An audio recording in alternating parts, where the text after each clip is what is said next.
আসসালামু আলাইকুম, সবাই কেমন আছো? আশা করি ভীষণ ভালো আছো, আমিও ভালো আছি আলহামদুলিল্লাহ। আজকে যাবো আরিফদের গ্রামে, মানে আমার বন্ধুর গ্রামে শেরপুর। সবাই ফুল ভিডিওর সাথে থাকো। আর আমাদের পাশে এখানে ইজতেমা ময়দান দেখতে পারছো। আমরা এখানে এখন বর্তমানে অবস্থান করতেছি স্টেশন রোড। এখান থেকে আমরা বাসে উঠে শেরপুর চলে যাব। এখন বাসের জন্য ওয়েট করতেছি, সবাই ভিউটা এনজয় করতে থাকো।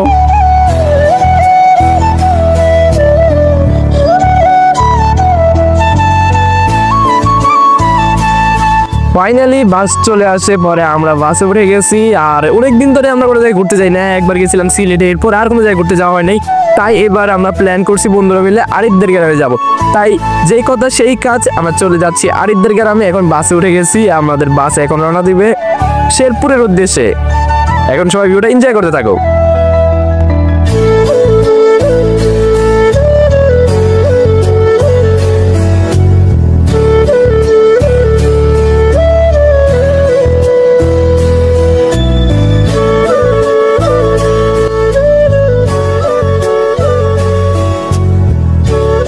একটা খুশি সংবাদ হলো, আমাদের যে বাস চালক 4,000 টাকার মামলা খেয়ে গেছে।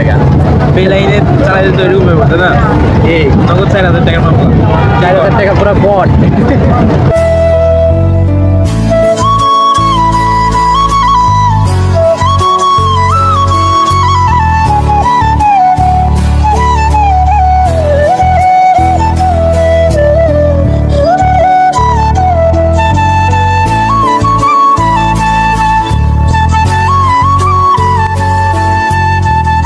যেহেতু আমরা রওনা দিয়েছি 4টা বাজে, সকালে রওনা দিতে পারি নাই, কারণ জিয়াদ আরিফের এক্সাম ছিল কলেজে।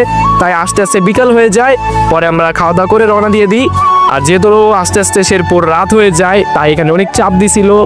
তাই আমরা বাসে নেমে আগে নিজেদের ফ্রেশ হলাম, তারপর আমরা এখানে চা খাইলাম। আরিফ আমরা সবাই মিলে এখানে একটু চা খাইলাম, কারণ বাসে করে আসছি, যেহেতু মাথায় রোদা ছিল, তাই চাটা খেয়ে নিলাম এখান থেকে। পরে এখান থেকে চলে গেছিলাম আমরা আরিফদের নানুদের বাড়িতে। মানে প্রথমে গেছিলাম আরিফদের বাড়িতে, আরিফদের বাড়ি থেকে আরিফদের নানুর বাড়ি গেছিলাম। পরে ওইখানে আমরা রাত্রে খাওয়া দাওয়া করে এখানেই থাকছিলাম। পরে নেক্সট ভিডিওতে কি হয়েছে, পরে ভিডিও তোমাদেরকে দেখানো হবে। বাই বাই, সবাই ভালো থাকো।